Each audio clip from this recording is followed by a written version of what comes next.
So originally I'm from downstate, so I went all across the country. I was saying I was in California for a bit. I was in Montana, I went to New Orleans, ended up here because of Hurricane Katrina.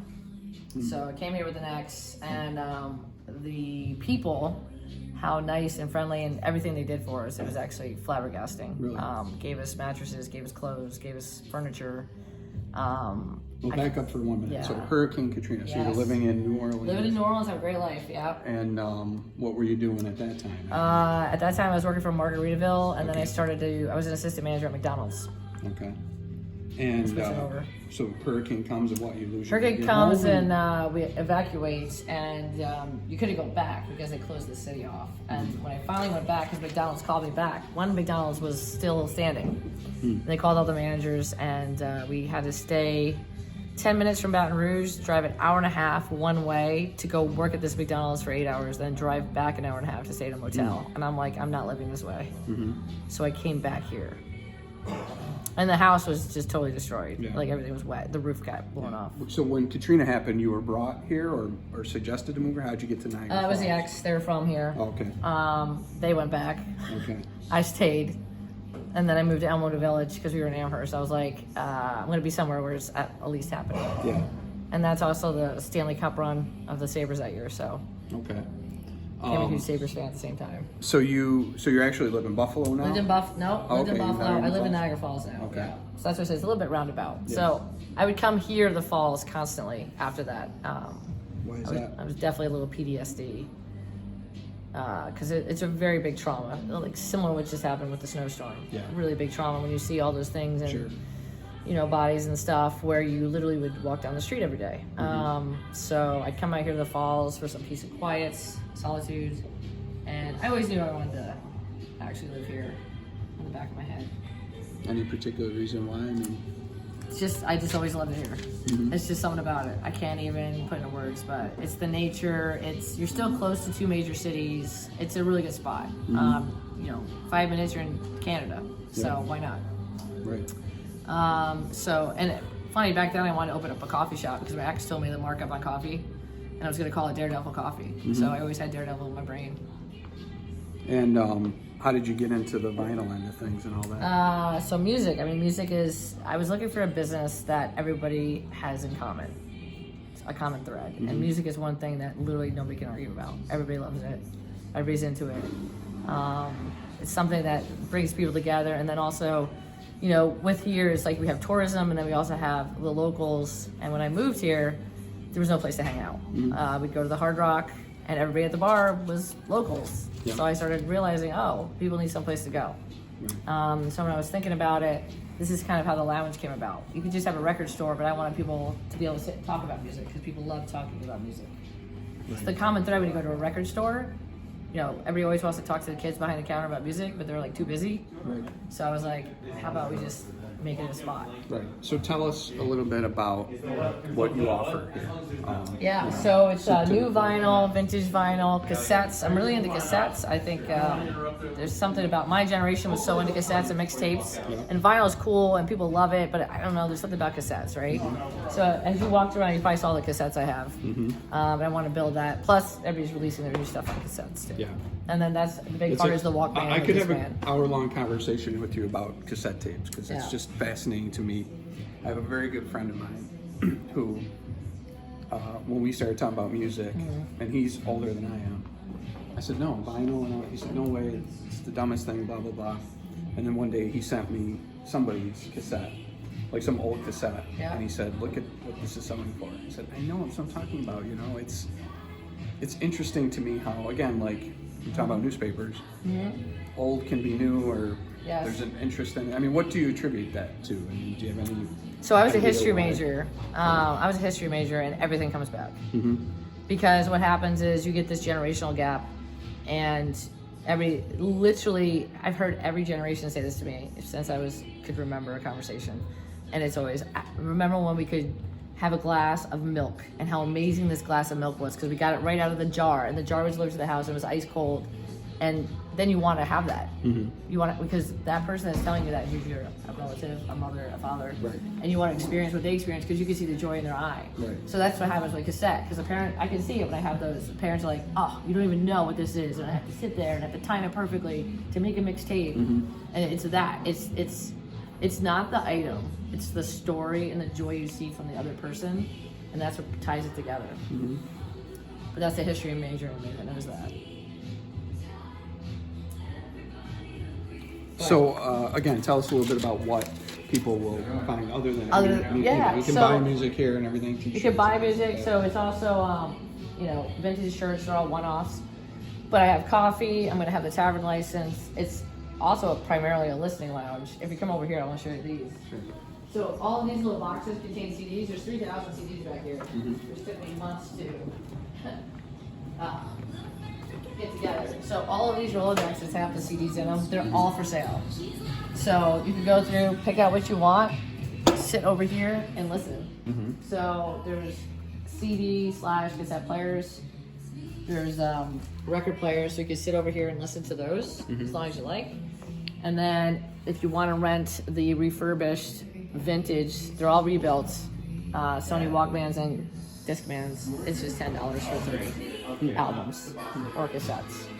So it's a whole thing of music. I'm working on bringing in people to talk about music and albums and teaching people about it. Like, a lot of people don't know about reading out the run-out groove and how it's like a fingerprint on the record. And I have my my ultrasonic cleaner over there, so I think I want to make a cleaning station back there where people just pay so they can come in and clean their records or learn how to clean it properly.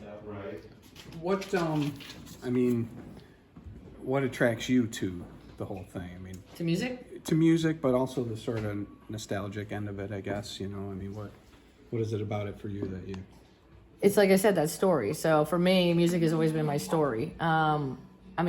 The reason I went to New Orleans to begin with was probably the music.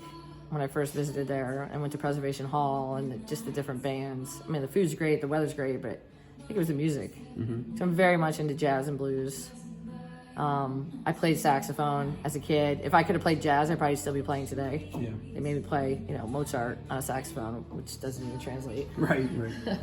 Another conversation we could have for about 2 hours. So, to me, music is everything. I've also actually suffered some pretty bad concussions, and I find that music actually helps with that.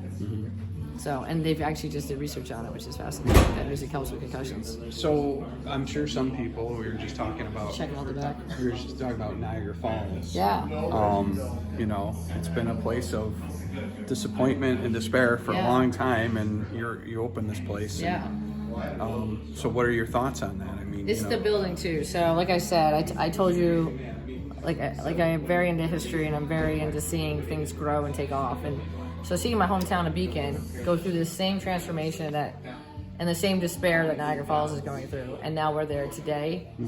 After that, anything's possible. And that's a town of 14,000 people with a mountain in the Hudson River, which can't get any bigger. It's in this tiny little area, and the amount of traffic, tourism that comes through there, and then people that end up buying houses there, it's fascinating. Here we got the Niagara Falls, which is the top 7 wonders of the world, natural wonders. So to me, it's here. You have these great buildings. Like, look around. The apartment upstairs. There was 2 spots I was looking at for this record shop. One was on 3rd, one was here. But I think it was the building here that pulled me in. What they did to it.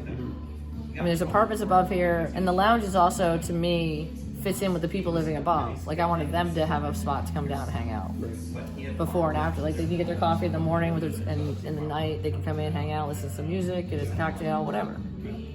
So yeah, but I also see people moving here. So a lot of my clients who've come in so far during my soft opening, they're teachers. And they're moving from Buffalo, and they're moving from NT, and they're looking for things to do, and they love this place. So I think that's going to be really the clientele, and those are the people we want to come to Niagara Falls. Those young professionals who are moving in for the teacher jobs, or firefighters, or city workers. It starts there and then builds. It's small steps. But. So what do you hope a visitor gets out of this experience? I want them to find an album they probably can't find, because my new stuff is it's pretty eclectic, and I try to bring in things that are hard to find normally.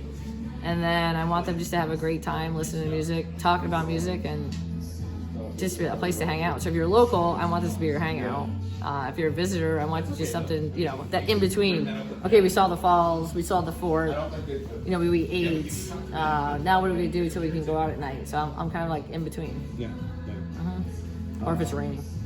So what about your particulars? Like, what are your hours going to be? And that Yeah, kind of stuff? so starting out, it's gonna be Wednesday through Sunday, 1 to 8. Okay. And then we'll see. And I do notice that when I have my beer license, people tend to come in later. So I might switch it. I might shift it to like 3 to whatever. Right. How about a website or anything like Yeah, that? daredevilrecords.com. Okay. And so my website, you can actually order, it's much fast inventory. It's nothing that's here. It's this huge open inventory, and it's $7. You can ship 1 album for $7. You can ship 10 albums for $7. Gotcha. And it usually comes within like 4 days. As far as like the CDs and stuff go, how do you find all this stuff? Deep diving.